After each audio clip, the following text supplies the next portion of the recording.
na penumbra do palácio de Pela, capital da Macedônia, nasceu em 356 a.C., um menino que mudaria o destino de 3 continentes. Seu nome era Alexandre, filho do rei Filipe II e da rainha Olímpia. Desde cedo, presságios e lendas envolveram seu nascimento. Dizem que uma noite antes de seu nascimento, Olímpia sonhou com um raio que a atingia, e Filipe viu um selo com o desenho de um leão em sua barriga. Os sacerdotes interpretaram esses sinais como um aviso de que o filho do casal estava destinado à grandeza. Alexandre cresceu em um ambiente de poder, guerra e cultura. Seu pai era um líder militar e político notável, que transformara a Macedônia de um reino menor em uma potência respeitada. Sua mãe, uma mulher de forte personalidade, acreditava que Alexandre era descendente dos deuses, mais especificamente de Zeus. Essa convicção o acompanharia por toda a vida e moldaria seu senso de destino. Mas não foram apenas os pais que influenciaram o jovem príncipe. Aos 13 anos, Alexandre recebeu como tutor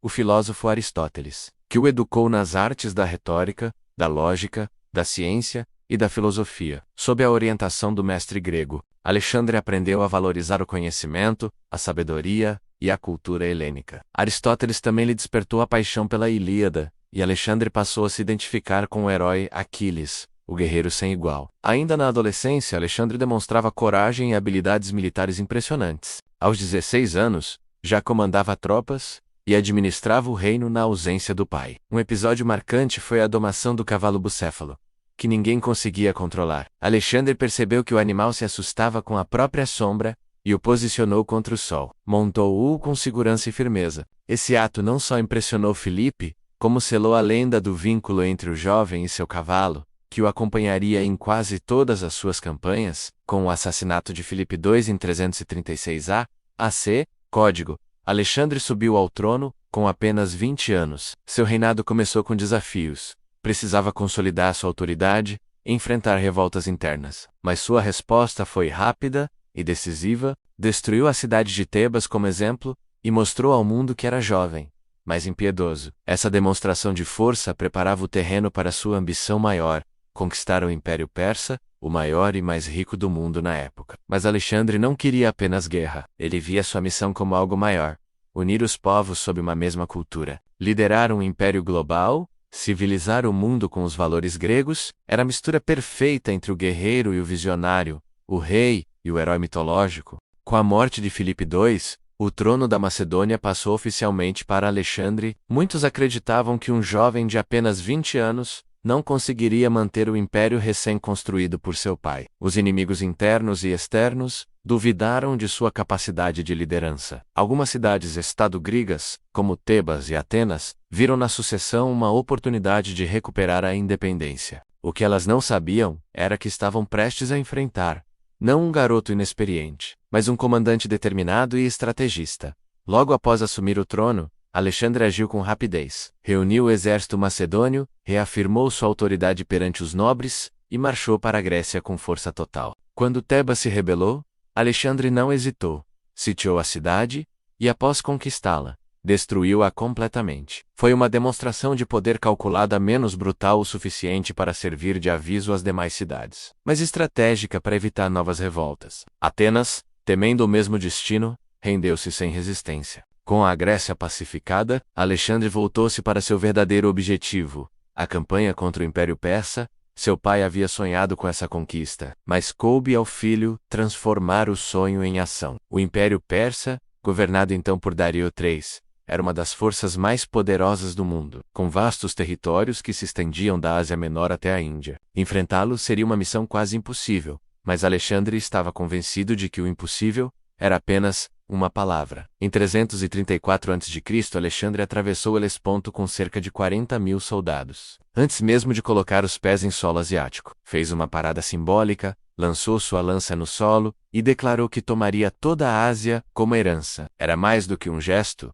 era um sinal de que sua guerra era tanto uma campanha militar quanto uma missão quase divina. A primeira grande batalha ocorreu no Rio Grânico. Os persas esperavam que Alexandre hesitasse diante do terreno desfavorável, mas ele surpreendeu a todos com um ataque direto. Liderando a cavalaria na linha de frente, Alexandre atravessou o rio e rompeu as linhas inimigas. Foi uma vitória rápida, mas simbólica. Mostrava ao mundo que o jovem rei estava à altura de seu pai, e talvez além. Após a vitória no Grânico, Alexandre libertou várias cidades gregas da Ásia Menor, do domínio persa, incluindo Éfeso e Mileto. Porém, ele não impunha seu domínio com violência. Oferecia liberdade e cultura grega em troca de lealdade. Assim, ganhava aliados sem derramar sangue, o que facilitava seu avanço e fortalecia sua imagem como libertador. Enquanto isso, Dario III começava a perceber que seu império estava sob ameaça real. Mas Alexandre não parava. Ele avançava como uma tempestade rápida,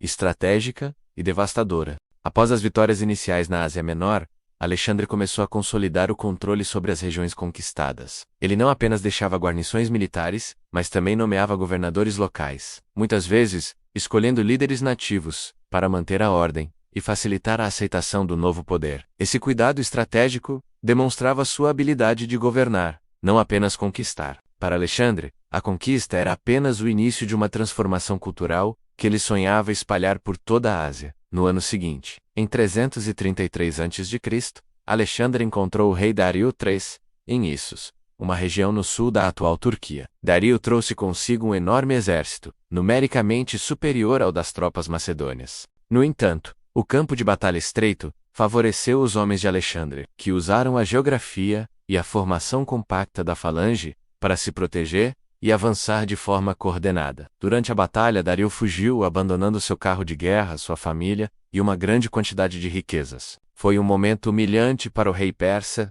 e uma vitória retumbante para Alexandre. Mais do que um triunfo militar, isso foi uma vitória psicológica. Demonstrou que o jovem macedônio podia derrotar o homem mais poderoso do mundo conhecido. Após a batalha, Alexandre tratou a família de Dario com respeito e dignidade, preservando a honra real dos persas. Essa atitude surpreendeu a muitos, mas fazia parte de sua política de integração e respeito pelas culturas locais. Ele queria ser visto como rei legítimo, não como tirano invasor. Após isso, Alexandre continuou sua marcha rumo ao sul, rumo às grandes cidades costeiras do Império Persa.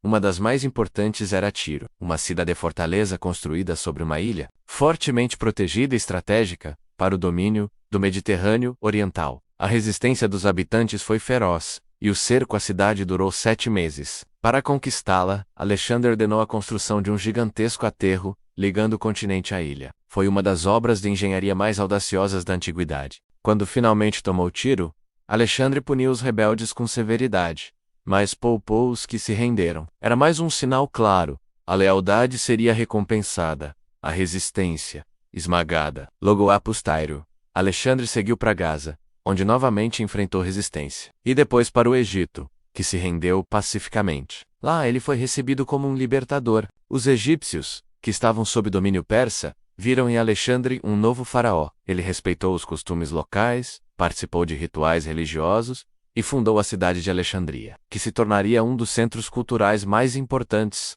do mundo antigo.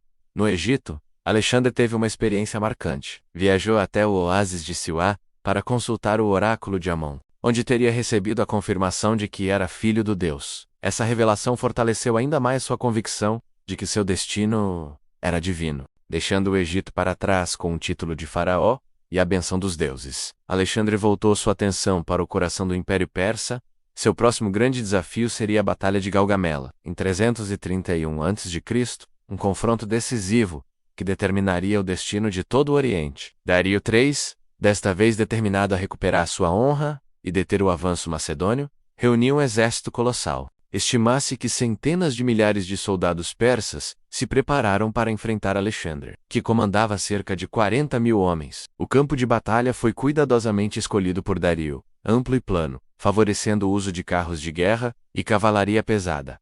Mas Alexandre não se intimidava com números. Ao contrário, preparou suas tropas com precisão, estudando o terreno e montando formações flexíveis. Quando a batalha começou, ele usou uma manobra que se tornaria lendária: um avanço oblíquo pela direita, que esticou a linha inimiga e abriu uma brecha no centro persa. Aproveitando o espaço, ele avançou diretamente rumo a Dario. Mas uma vez, o rei persa fugiu em meio à batalha, levando seus soldados ao colapso moral. Com isso, Gaugamela tornou-se uma vitória total. Alexandre não apenas derrotou Dario, mas se proclamou o legítimo rei da Ásia. Sua fama se espalhou como fogo por todas as terras do Oriente. Após a batalha, Alexandre entrou triunfante em Babilônia, uma das mais esplêndidas cidades do mundo antigo. Lá, Foi recebido com honras e iniciou a política de assimilação cultural. Permitiu cultos locais, nomeou líderes nativos e manteve a estrutura administrativa dos persas. Mais do que conquistar territórios, ele queria conquistar corações e mentes. Em seguida dirigiu-se para Susa e Persépolis, duas cidades símbolos do Império Persa.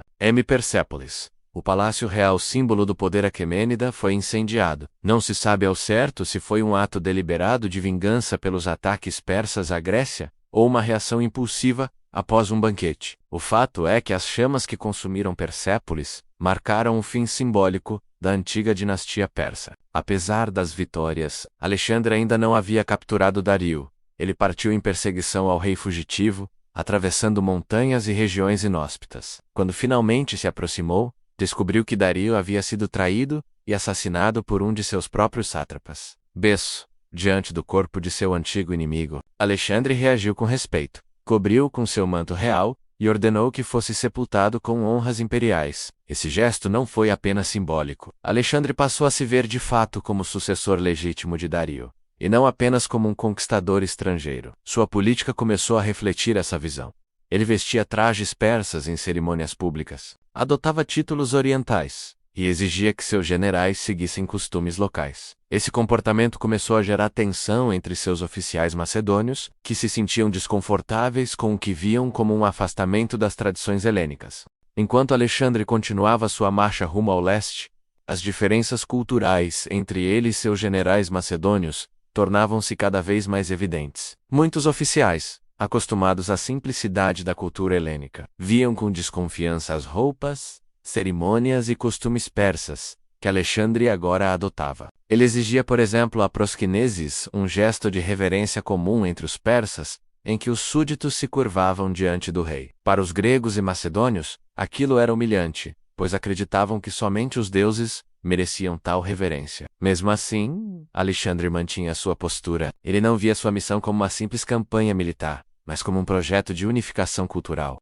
Suavissal, grego e persa podiam ser parte de um mesmo império, convivendo em harmonia. Para isso, ele precisava assumir os símbolos de poder, tanto do Ocidente quanto do Oriente. A tensão cresceu quando Alexandre começou a integrar soldados persas ao seu exército, promovendo-os e dando-lhes funções de destaque.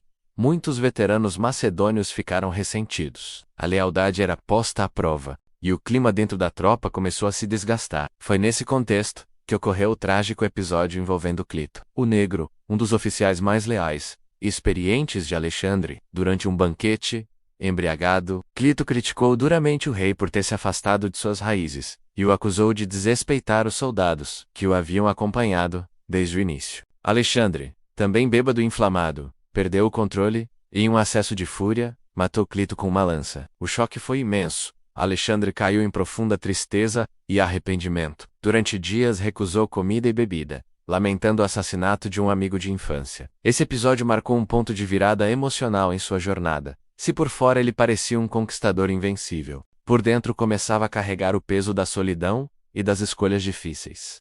Mesmo assim, a campanha continuou. Alexandre atravessou a Ásia Central, enfrentando resistências ferozes de povos nômades e de cidades fortificadas. Uma das batalhas mais duras foi na cidade de Sogdiana, onde encontrou uma fortaleza natural, quase inacessível. Ao ser desafiado pelos defensores que zombaram dizendo que apenas homens com asas poderiam escalá-la, Alexandre enviou seus melhores alpinistas, em uma arriscada escalada noturna pelos penhascos. Na manhã seguinte, a bandeira macedônia tremulava no alto da montanha. Os defensores, atônitos, renderam-se. Foi também durante essa fase que Alexandre conheceu Roxana, filha de um nobre sogdiano, apaixonou-se por ela e a tomou como esposa, não apenas por amor, mas também como um gesto de aliança com os povos locais. O casamento foi mais um passo em sua política de integração entre gregos e orientais. A marcha para o leste parecia não ter fim. Seu olhar agora se voltava para um novo e misterioso mundo.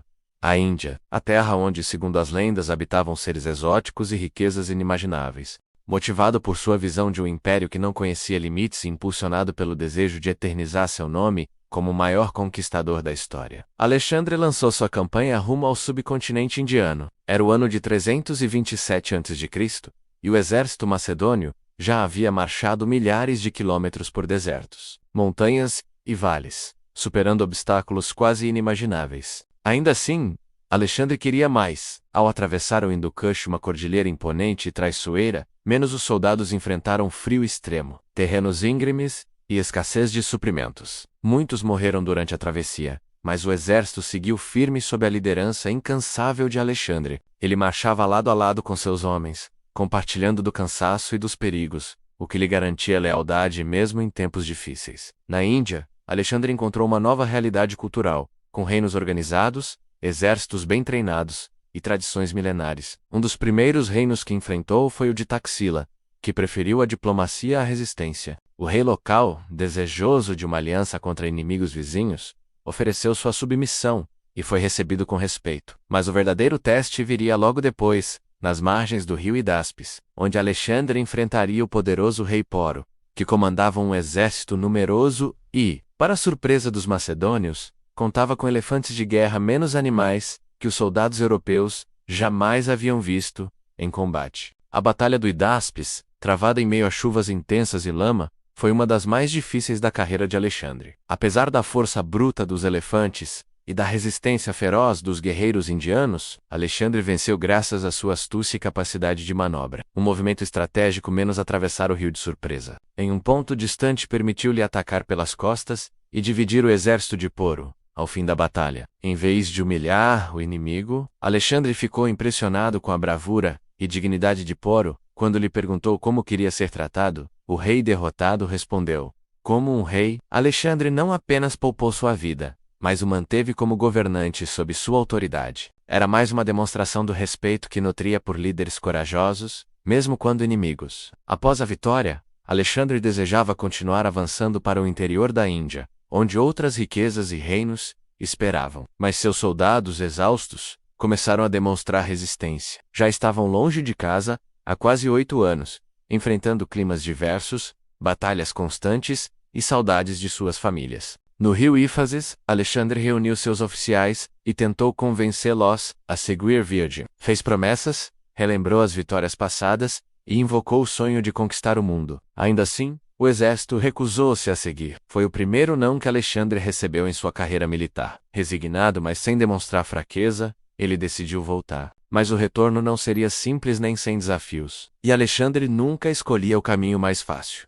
A decisão de voltar atrás diante da recusa de seus soldados marcou um ponto de virada na jornada de Alexandre. Embora contrariado, ele compreendeu que não adiantava avançar com o exército desmotivado. Em vez de seguir pela mesma rota que havia usado para entrar na Índia, Alexandre decidiu retornar pelo sul, através do deserto de Gedrósia, uma das regiões mais áridas e perigosas do mundo, conhecido naquela época. A escolha pareceu estratégica, mas também pode ter sido motivada por orgulho ou desejo de superação. Ao atravessar o deserto, ele pretendia realizar o que nenhum outro rei havia conseguido, demonstrando que nem a própria natureza poderia detê-lo. Porém, essa decisão custaria caro. A travessia do deserto de Gedrósia foi um dos momentos mais sombrios da expedição. O calor escaldante, a escassez de água e alimentos, as tempestades de areia e os ataques ocasionais de tribos locais causaram perdas severas. Estima-se que 1/3 de seu exército tenha morrido durante a jornada. Muitos camelos e cavalos foram sacrificados para que seus corpos fornecessem água. Mesmo assim, Alexandre marchava ao lado de seus homens, recusando qualquer privilégio, o que reforçava seu papel de líder. Quando finalmente chegou à Pérsia novamente, o exército estava exausto, mas a lenda de Alexandre havia crescido ainda mais. Ele era agora um herói quase mitológico, um homem que havia derrotado reis, enfrentado a natureza e fundado cidades em terras distantes. Nos anos seguintes, Alexandre voltou-se para a administração do vasto império que havia criado. Casou dezenas de seus oficiais com mulheres persas numa cerimônia coletiva em Susa, numa tentativa de unificar povos e culturas. Ele mesmo casou-se novamente com Estatira, filha do falecido Dario III. A medida foi recebida com frieza por seus generais, que viam isso como mais um passo rumo à orientalização do rei. Mas Alexandre já não era o mesmo jovem impetuoso que cruzara o Helesponto anos antes. Aos 32 anos, era um homem cansado, marcado por batalhas, perdas e conflitos políticos. Começava a mostrar sinais de inquietação e desconfiança. Chegou a executar oficiais próximos sob suspeitas de conspiração, incluindo Calístenes, seu antigo cronista e sobrinho de Aristóteles, que havia criticado suas exigências de ser tratado como um deus. Apesar disso, continuava fazendo planos. Sonhava com novas campanhas, queria explorar a Arábia, controlar o Mediterrâneo Oriental por completo e expandir seu império até os confins da terra. Alexandre não conhecia limites, nem geográficos nem mentais, seu apetite por glória era insaciável. Foi nesse contexto que em 323 a.C., enquanto estava na cidade de Babilônia, Alexandre adoeceu subitamente. Alguns relatos dizem que foi após um banquete. Outros afirmam que ele foi acometido por febre intensa. Durante dias, seu estado de saúde piorou, até que ele perdeu a fala e o movimento.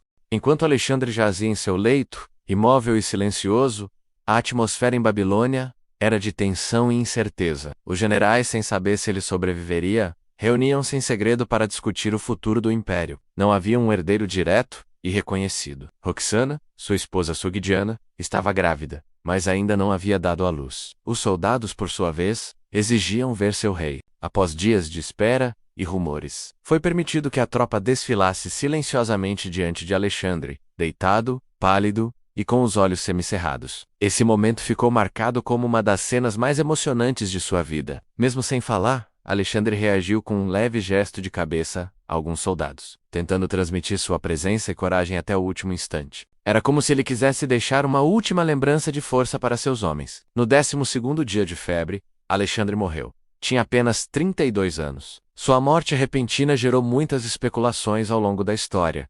Teria sido envenenado, acometido por febre tifoide, malária ou uma infecção bacteriana? Até hoje, não se sabe ao certo. O que é certo é que o mundo perdeu, naquele momento, um dos maiores líderes da história da humanidade. Com sua morte, o império que ele havia criado começou a se fragmentar rapidamente. Sus generei, conhecidos como os Diádocos, dividiram as províncias entre si e, eventualmente, entraram em guerras internas. A criança nascida de Roxana, Alexandre IV, foi proclamado rei, mas nunca teve poder real e acabou assassinado ainda jovem. Apesar da curta vida, o impacto de Alexandre foi imenso. Fundou mais de 20 cidades, sendo Alexandria, no Egito, a mais famosa e duradoura. Espalhou a cultura grega por todo o Oriente, promovendo uma era conhecida como helenismo, onde as artes, a filosofia, a arquitetura e a ciência floresceram graças à fusão entre as tradições orientais e ocidentais. Ele foi admirado tanto por conquistadores quanto por filósofos. Napoleão Bonaparte dizia que Alexandre era sua maior inspiração. Júlio César, ao visitar o túmulo do rei em Alexandria, chorou por não ter feito tanto quanto ele na mesma idade. Para muitos, Alexandre representava o ideal de liderança absoluta, coragem, inteligência, carisma, ousadia. Por outro lado, seu legado também é ambíguo. Seu império não durou, e sua sede por conquista custou a vida de milhares. Muitos o veem como um gênio militar, mas também como um homem obcecado pelo poder e pela glória pessoal. O corpo de Alexandre foi embalsamado e, após longas disputas entre seus generais, acabou sendo levado para o Egito. Lá, foi colocado em um sarcófago de ouro e exibido como uma relíquia divina. Durante séculos, seu túmulo foi um local de peregrinação, mas hoje, seu paradeiro é um mistério. Ninguém sabe com certeza onde repousam os restos mortais daquele que se autodenominou Rei da Ásia e Filho de Zeus. Com a morte de Alexandre, o mundo antigo entrou em um período de profunda transformação. Seu império, construído em pouco mais de uma década, não resistiu à ausência de seu criador. Não havia um plano de sucessão claro, e os generais que haviam lutado ao seu lado logo entraram em conflito. Esses homens, conhecidos como os Diádocos, passaram a lutar entre si para controlar diferentes partes do império. Entre eles estavam Ptolomeu, que ficou com o Egito, Seleuco, que dominou a Babilônia e posteriormente grande parte do Oriente, Antígono, que buscava controlar a Ásia Menor, Cassandro, que tomou a Macedônia, e Lisímaco, que governou a Trácia. As disputas entre esses líderes deram início às chamadas Guerras dos Diádocos, que se estenderiam por décadas e moldariam o mapa político do mundo helenístico. Apesar das guerras e da divisão do império, o legado de Alexandre sobreviveu. Os reinos que surgiram de sua conquista mantiveram a influência da cultura grega. As cidades fundadas por ele continuaram sendo centros de aprendizado, comércio e religião. Alexandria, no Egito em especial, tornou-se um farol do conhecimento, com sua famosa biblioteca e museu, onde estudiosos de todas as partes do mundo se reuniam para trocar ideias. No campo militar, Alexandre deixou um modelo de estratégia e liderança que seria estudado por séculos. Sua capacidade de adaptar-se às circunstâncias, de inspirar soldados e de transformar a guerra em instrumento político, o tornaram referência obrigatória em academias militares até os dias atuais. Napoleão, César, Aníbal e outros grandes líderes o estudaram, admiraram e tentaram imitá-lo. No imaginário popular, Alexandre transformou-se em lenda. Na literatura medieval, foi retratado em romances e canções como um herói quase mítico, que enfrentava criaturas fantásticas, visitava os confins do mundo e buscava o segredo da imortalidade. Para os gregos, ele era o símbolo máximo da arete, a excelência em tudo que se faz. Para os persas, um conquistador ambíguo, ora opressor, ora admirado. E para os povos do Oriente, muitas vezes foi visto como um sábio e rei justo. Religiões também se apropriaram de sua figura. No Alcorão, por exemplo, aparece uma figura misteriosa chamada Dul-Qarnayn, que alguns estudiosos associam a Alexandre. Ele é descrito como um grande rei que viajou pelo mundo e construiu um muro para conter as forças do mal. Embora não haja consenso sobre essa identificação, a presença de Alexandre em textos religiosos demonstra o alcance de sua fama, mas talvez o aspecto mais marcante de seu legado seja a ideia de unidade. Alexandre acreditava que era possível unir povos, línguas e culturas sob um mesmo ideal. Embora seu império tenha desmoronado, a semente da fusão cultural que ele plantou floresceu no mundo helenístico, influenciando religiões, filosofias, ciências e artes por séculos. Para entender plenamente o impacto de Alexandre o Grande, é necessário observar não apenas suas conquistas militares, mas também as profundas transformações culturais e sociais provocadas por sua passagem. O período pós-Alexandre, conhecido como período helenístico, foi um dos mais ricos e criativos da história antiga, justamente por ser o resultado direto de seu legado. Durante esse período, a língua grega tornou-se a língua franca em grande parte do mundo conhecido. Desde o Egito até as fronteiras da Índia, esse fato permitiu a comunicação entre diferentes povos e a circulação de ideias, de maneira nunca vista. Cidades como Alexandria no Egito, Antioquia na Síria e Pérgamo na Ásia Menor se tornaram centros de cultura, comércio e ciência. Filósofos, matemáticos, astrônomos e médicos de várias regiões afluíam a essas cidades para ensinar e aprender. A fusão entre o pensamento grego e as tradições orientais gerou novas formas de arte, religião e filosofia. A escultura helenística, por exemplo, passou a expressar emoções e realismo com uma profundidade que não existia no período clássico. Figuras humanas não eram mais idealizadas, mas representadas com expressões de dor, riso, cansaço, retratando a complexidade da experiência humana. Na ciência, os avanços foram igualmente notáveis.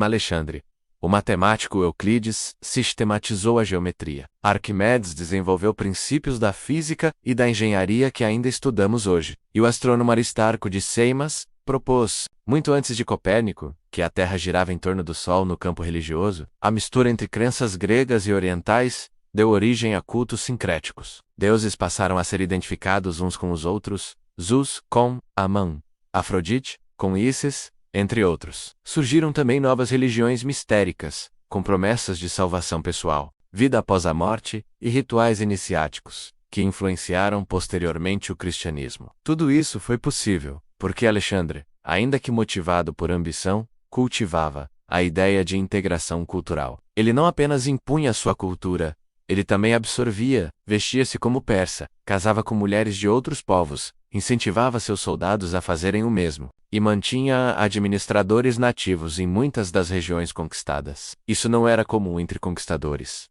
e foi uma de suas marcas mais revolucionárias. Claro, essa política não era livre de tensões. Muitos de seus generais e soldados viam com desconfiança essa mistura de raças e costumes. Mas Alexandre tinha uma visão mais ampla. Ele acreditava que o verdadeiro poder não estava apenas nas armas, mas na capacidade de construir um mundo novo, onde o conhecimento e a diversidade fossem forças de união. Seu império foi o primeiro a unir, ainda que brevemente, o Ocidente e o Oriente sob uma liderança centralizada. Essa união não sobreviveu à sua morte, mas os efeitos dela ecoaram por séculos, moldando o caminho da civilização. Ao mergulhar mais profundamente no legado de Alexandre, é impossível ignorar o quanto ele transformou não apenas a geografia política do mundo antigo, mas também a maneira como as pessoas pensavam sobre identidade, liderança e destino. Até sua época, os impérios eram compostos majoritariamente por povos dominados à força, governados por uma elite distante e culturalmente distinta. Alexandre, ainda que com intenções imperiais, promoveu uma política que reconhecia ao menos simbolicamente o valor das culturas locais,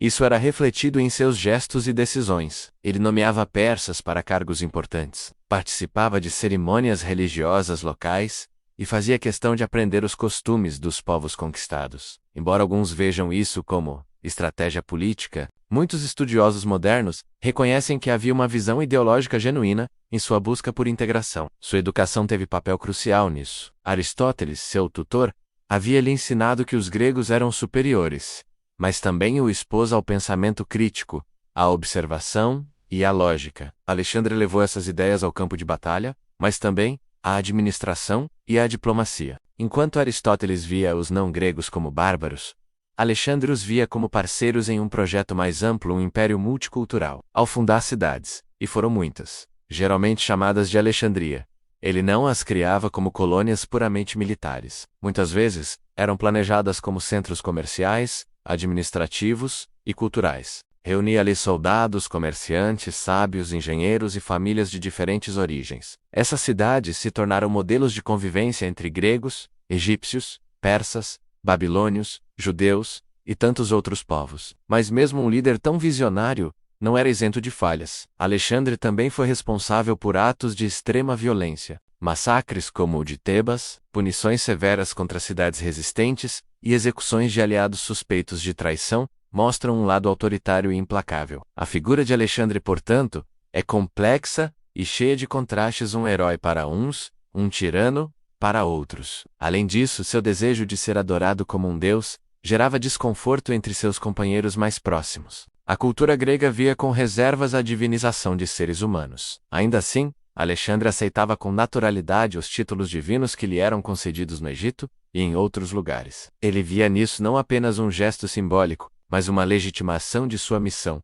a de transformar o mundo. Afinal, poucos líderes da história tentaram conscientemente moldar a humanidade como ele. Alexandre não queria apenas conquistar reinos. Ele queria redefinir fronteiras, unir tradições e alterar o destino da civilização. Em muitos aspectos, foi bem-sucedido. O mundo pós-Alexandre era radicalmente diferente do que existia antes dele. Mesmo após a divisão de seu império, a memória de Alexandre permaneceu viva. Nos séculos seguintes, reis e imperadores buscariam imitá-lo, alguns até forçando genealogias que os ligassem ao conquistador macedônio. Sua história foi traduzida, reescrita e mitificada por gregos, romanos, árabes, persas e até hindus. A influência de Alexandre ultrapassou os limites de seu tempo e território. Sua imagem se consolidou não apenas como um líder militar genial, mas como um símbolo atemporal de ambição ilimitada e transformação do mundo. Depois de sua morte, surgiram inúmeros relatos e lendas sobre suas façanhas, muitas vezes misturando realidade com fantasia,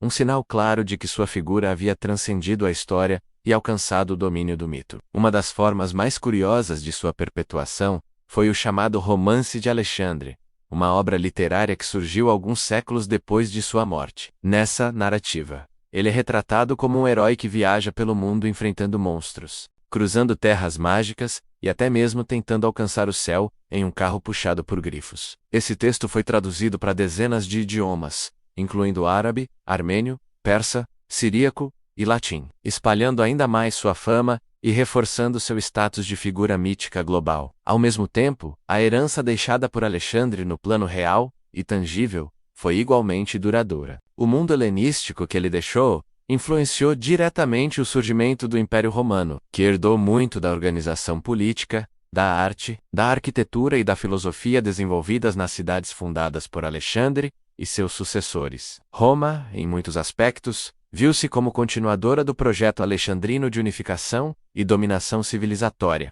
Além disso, a miscigenação promovida por Alexandre teve impactos reais e duradouros. Em várias regiões da Ásia, traços genéticos, linguísticos e culturais dos gregos permaneceram por séculos. A cidade de Alexandria, no Egito, por exemplo, tornou-se um dos maiores polos intelectuais da antiguidade. Ali foi construída a Biblioteca de Alexandria, que buscava reunir todo o conhecimento do mundo conhecido. Era um projeto que refletia perfeitamente o espírito de Alexandre, reunir saberes diversos, de diferentes povos e línguas, em um mesmo espaço. Outros centros de aprendizado helenístico surgiram na Síria, Mesopotâmia e até na região do atual Afeganistão. A cultura grega fundiu-se com religiões orientais, dando origem a expressões filosófico-religiosas híbridas. É nesse cenário que nasce o estoicismo, por exemplo, uma filosofia que prega o domínio das paixões, e é a aceitação do destino. Ideias muito compatíveis com o mundo instável e misturado que Alexandre havia criado. A arte também se transformou. O realismo emocional e o dinamismo das esculturas helenísticas foram diretamente influenciados pela convivência com culturas orientais. Mesmo o retrato de Alexandre passou a ser reproduzido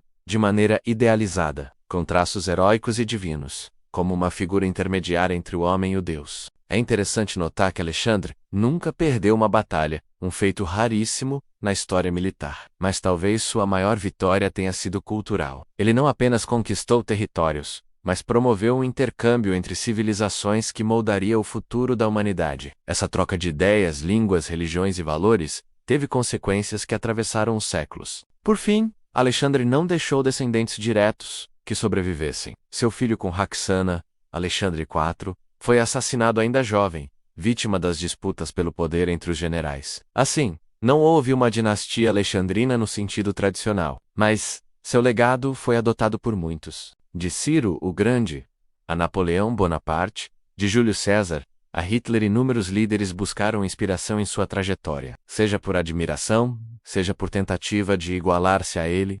Embora tenha morrido jovem, Alexandre deixou uma marca tão profunda na história que seu nome se tornou sinônimo de conquista, liderança e glória. Ao longo dos séculos, seu exemplo foi reinterpretado, adaptado e exaltado por diferentes culturas, cada uma moldando sua imagem conforme seus próprios valores e ideais. Mas a verdade é que o que Alexandre representava ultrapassava o campo da guerra. Ele simbolizava a ideia de um mundo unido, algo raramente tentado com tamanha ousadia. Uma das regiões onde seu legado permaneceu vivo por mais tempo foi o Egito. Lá, o general Ptolomeu, antigo companheiro de Alexandre, estabeleceu uma dinastia que governaria por quase 300 anos. Os Ptolomeus mantiveram viva a imagem de Alexandre como rei e deus, e sua tumba em Alexandria tornou-se um local de peregrinação e devoção. Júlio César, Marco Antônio e até o imperador Augusto prestaram homenagem ao conquistador em seu túmulo, um local que, séculos depois, desapareceu misteriosamente e até hoje é procurado por arqueólogos e estudiosos.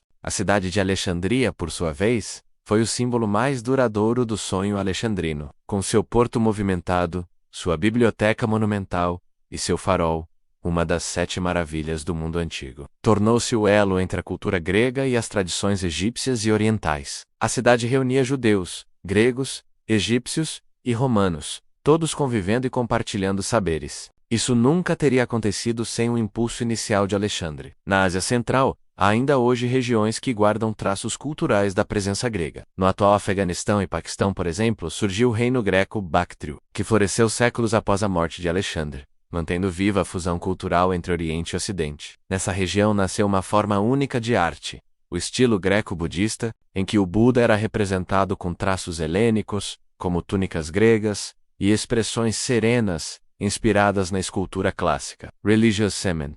Sua figura foi apropriada por várias tradições. Como mencionado antes, o Alcorão pode conter referências a ele, na figura de Dul-Qarnain, o de 2 chifres, nome derivado das representações de Alexandre, com um capacete decorado. Na tradição persa, embora fosse inicialmente visto como inimigo, com o tempo passou a ser respeitado como um grande governante. Nos textos judaicos como o Talmud, aparece com respeito, inclusive em diálogos com sacerdotes. Mais curioso ainda é o modo como Alexandre passou a representar a busca humana pelo impossível. Em muitas histórias populares, ele parte em jornadas pelo desconhecido, em busca da fonte da juventude, das fronteiras do céu, do oceano que circunda a terra.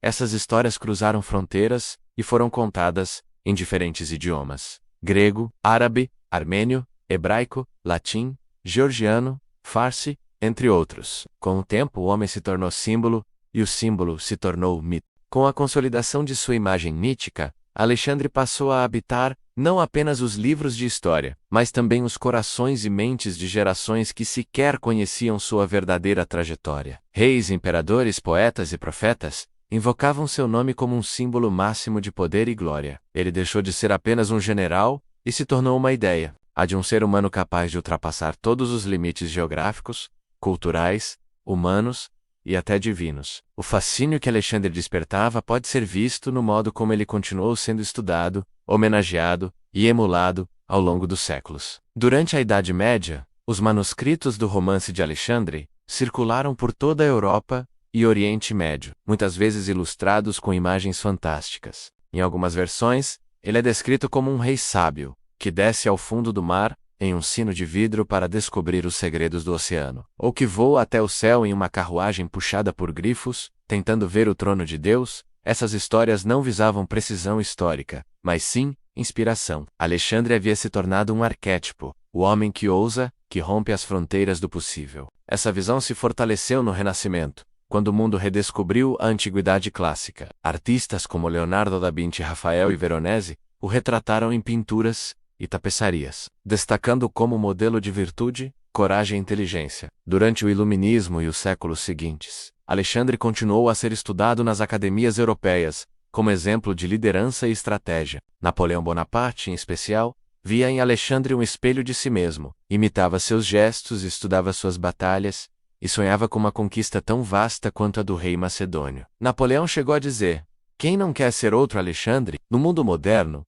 os estudiosos começaram a examinar Alexandre com mais criticidade. Questionaram-se sobre as consequências de sua ambição, os massacres cometidos, as cidades destruídas, mas ao mesmo tempo, reconheceram a dimensão do que ele realizou. Um império que, mesmo desfeito após sua morte, provocou um encontro de civilizações sem precedentes na história, até então. Alexandre nunca conheceu limites. Desde juventude, sua mente estava voltada para o infinito, educado para ser o melhor. Filho de um rei ambicioso e de uma mãe que o convencia de que era descendente de deuses, ele cresceu acreditando que seu destino era grandioso, e tornou realidade cada centímetro de seu sonho. Seu corpo, perdido ao longo do tempo, permanece um mistério. A tumba em Alexandria, que por séculos foi visitada por governantes e peregrinos, desapareceu sem deixar vestígios. Muitos arqueólogos ainda o procuram, acreditando que encontrá-lo seria como tocar a própria lenda. Mas talvez, mais do que seus ossos,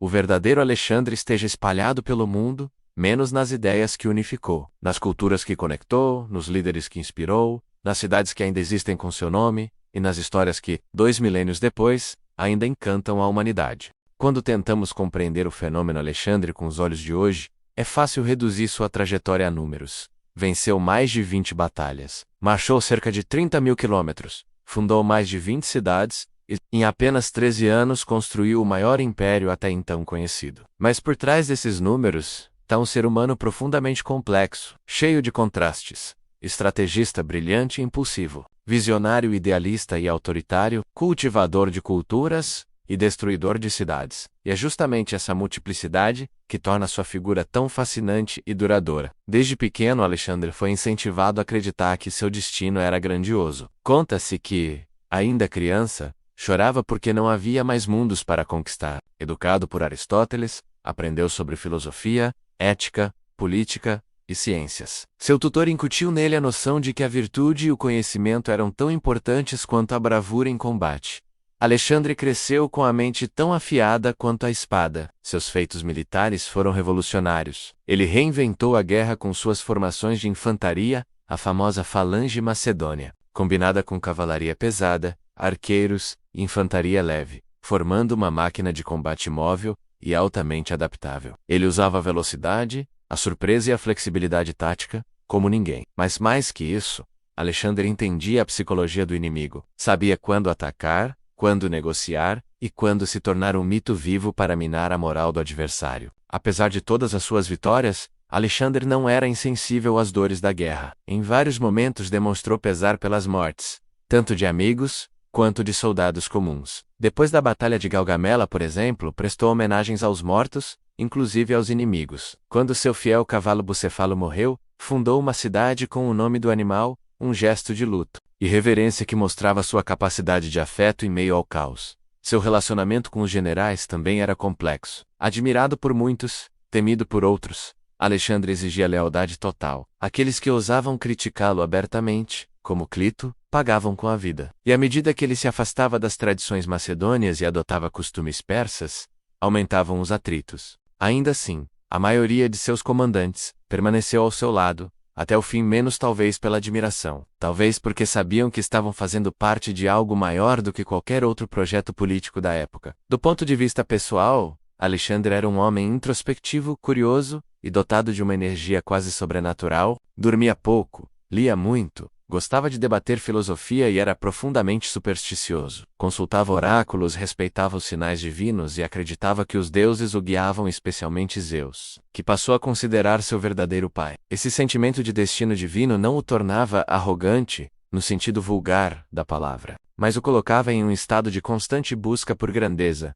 como se sua vida fosse uma missão cósmica. À medida que Alexandre avançava em sua jornada, a fronteira entre o humano e o divino começava a se confundir em sua mente e nas mentes dos que o cercavam. A conquista do Egito marcou um momento simbólico importante nesse processo.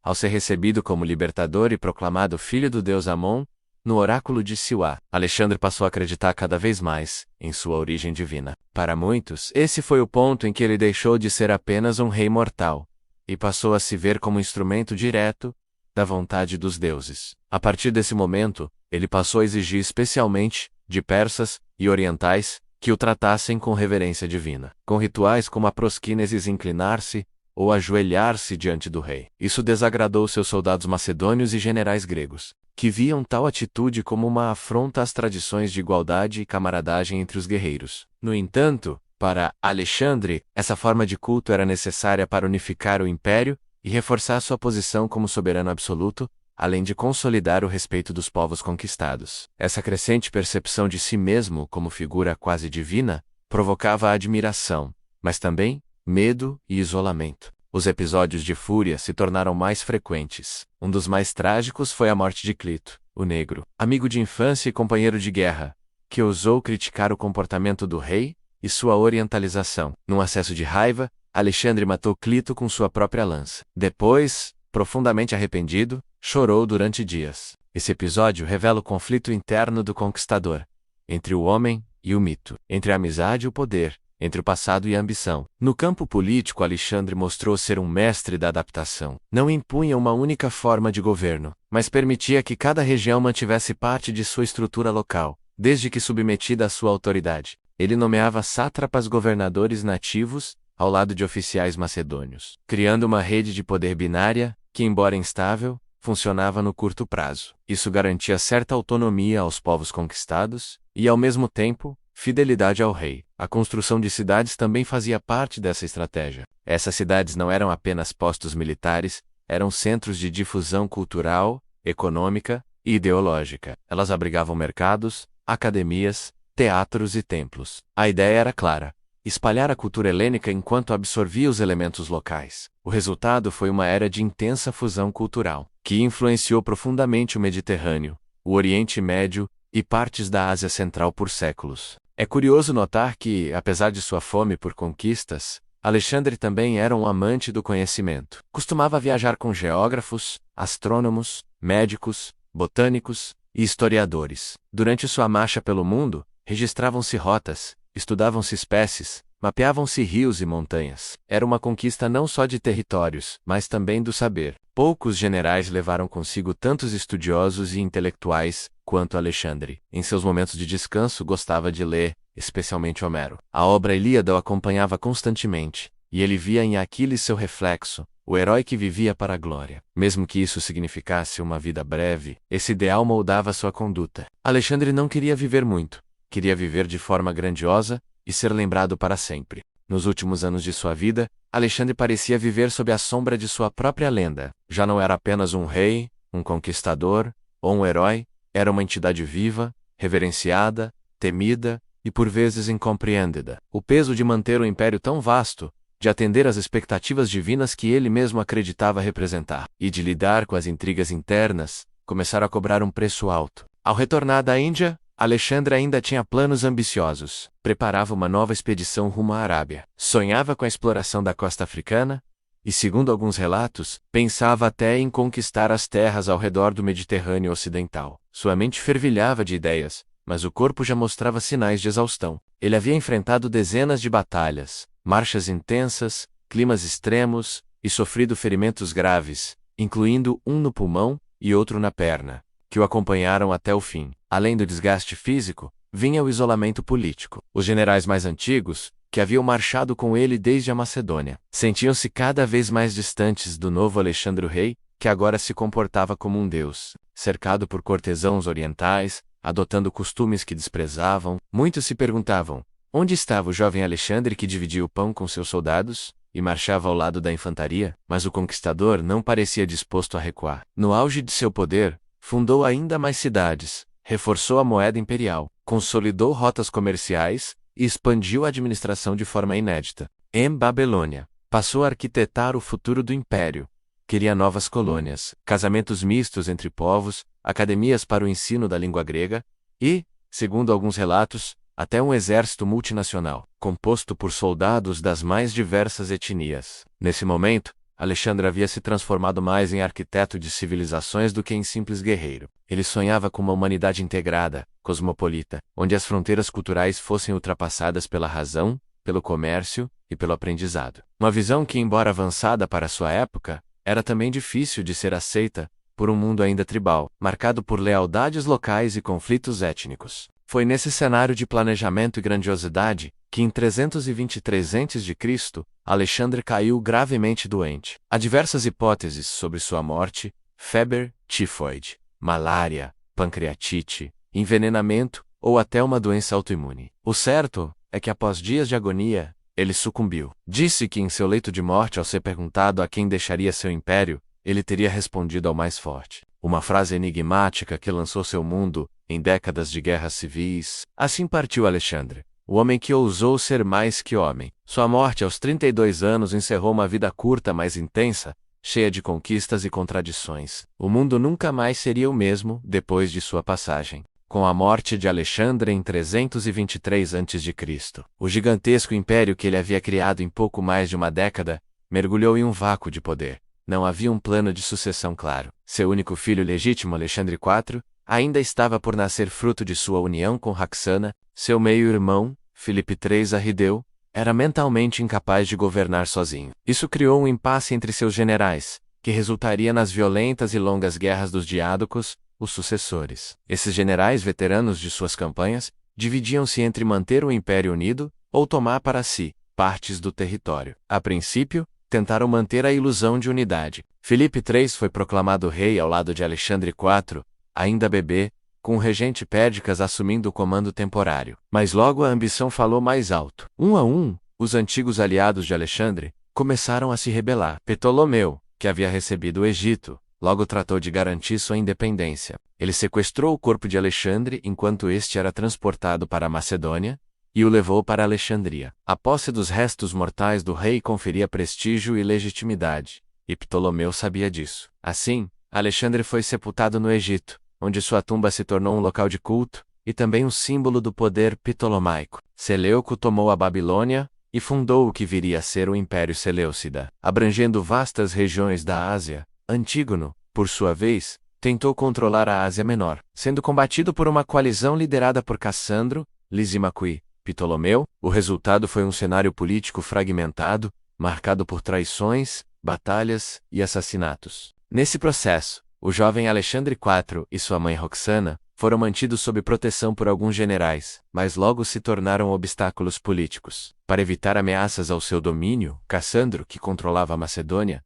mandou assassinar ambos. Assim, a linhagem direta de Alexandre foi exterminada. Mas embora o Império de Alexandre tenha se desintegrado politicamente, seu legado cultural permaneceu vivo. O mundo que ele moldou com a espada e a visão estratégica se transformou no mundo helenístico, onde a cultura grega passou a conviver e se misturar com as tradições egípcias, persas, mesopotâmicas e indianas. A filosofia, a ciência, a arte e a religião floresceram nas cidades que ele fundou ou influenciou. Essa influência foi tão duradoura que, mesmo após o surgimento do Império Romano, muitos dos elementos fundamentais da administração, arquitetura, religião e conhecimento continuavam com base grega. Roma, de fato, não destruiu o mundo helenístico. Ela o adotou e adaptou. E nisso, a mão invisível de Alexandre ainda era sentida. Mais do que qualquer território ou batalha, o verdadeiro império de Alexandre foi a ideia de união, através da diversidade, uma ideia ambiciosa e, em muitos aspectos, moderna.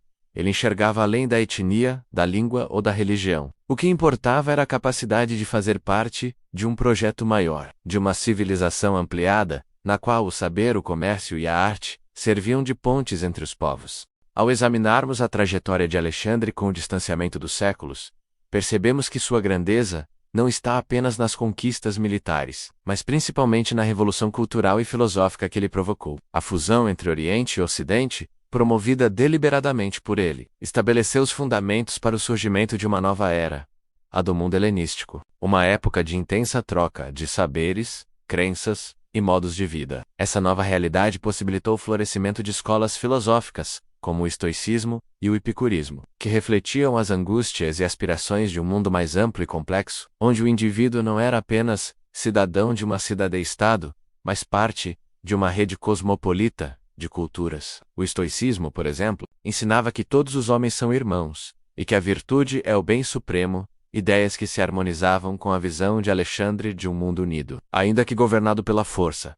As ciências também se beneficiaram imensamente. Em Alessandria, a cidade que talvez melhor simbolize seu legado, a biblioteca e o museu reuniam pensadores de todo o mundo conhecido. Ali trabalharam figuras como Eratóstenes, que calculou com notável precisão a circunferência da Terra, e Hiparco, pioneiro na astronomia matemática. Esse ambiente intelectual foi diretamente moldado pela visão de Alexandre, que via o saber como instrumento de poder, mas também de progresso humano. Na arte, o impacto não foi menor. A escultura helenística abandonou a rigidez clássica e passou a expressar emoção, movimento, dor, êxtase e realismo. O teatro, a pintura e até a arquitetura passaram a refletir uma sensibilidade mais humana e universal, muitas vezes inspirada pelos temas das viagens, do destino e do herói errante, imagens muito associadas à figura de Alexandre. Até mesmo na religião, seu legado foi sentido. A ideia de um Deus-rei, comum no Oriente, passou a ser assimilada por alguns setores do mundo grego, e mais tarde,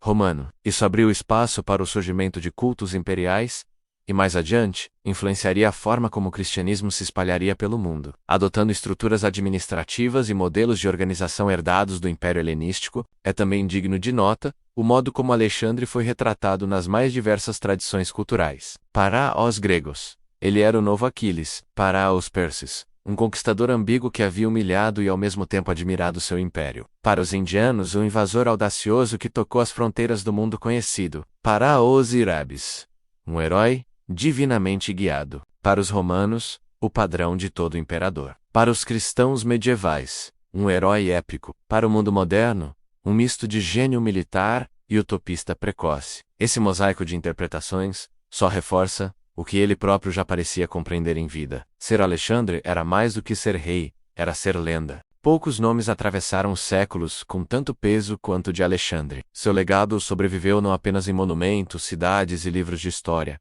mas também nas ideias, nas aspirações humanas e no imaginário coletivo da civilização ocidental e de boa parte do Oriente. A grandiosidade de suas ações e a profundidade de sua visão continuam a inspirar debates, estudos e interpretações até hoje. O que Alexandre conquistou em pouco mais de uma década é quase incompreensível. Ele não apenas dominou povos e territórios, mas abriu caminhos para um mundo mais interligado, onde o conhecimento viajava tão longe quanto os exércitos, onde cidades eram erguidas para unir diferentes culturas, e onde a figura do herói deixou de ser apenas local para se tornar universal. Por trás do conquistador havia um jovem inquieto, moldado desde a infância para ser grande. O filho de Filipe e Olímpia acreditava estar destinado aos feitos mais extraordinários. E talvez o mais extraordinário tenha sido justamente sua visão de mundo. A crença de que povos diferentes podiam coexistir sob o mesmo ideal, compartilhando saberes, trocando mercadorias, fundando cidades e escrevendo uma nova história conjunta. Claro, sua trajetória foi marcada por contradições. Alexandre foi responsável por massacres, impôs sua autoridade pela força, e cultivou uma imagem quase divina de si mesmo. Mas também demonstrou humanidade, curiosidade e um desejo genuíno de integração. Ele não era apenas o conquistador de cidades, era o fundador de pontes culturais. Ele não buscava apenas glória pessoal, mas o reconhecimento de um novo mundo possível. Após sua morte, nenhum de seus generais conseguiu repetir sua façanha. O império se desfez, mas o espírito alexandrino permaneceu. Seus feitos foram registrados por historiadores como Arriano, Plutarco e Quinto Curcio Rufo, que o imortalizaram como o maior dos reis. Sua figura foi retomada por filósofos, generais, poetas e políticos, que enxergavam nele o modelo de um líder absoluto, alguém capaz de ir além do próprio tempo. Nos dias de hoje, Alexandre continua a nos fascinar. Ele representa o eterno conflito entre ambição e limite, entre razão e poder, entre humanidade e divindade. Representa o sonho do impossível, o desejo de eternidade, a inquietação do espírito, diante da imensidão do mundo. Talvez seja por isso que, mais de 2 milênios depois, ainda falamos dele com tanta admiração. Porque, no fundo, Alexander foi o reflexo do que todos nós, em alguma medida, aspiramos ser: alguém capaz de mudar o mundo e ser lembrado para sempre.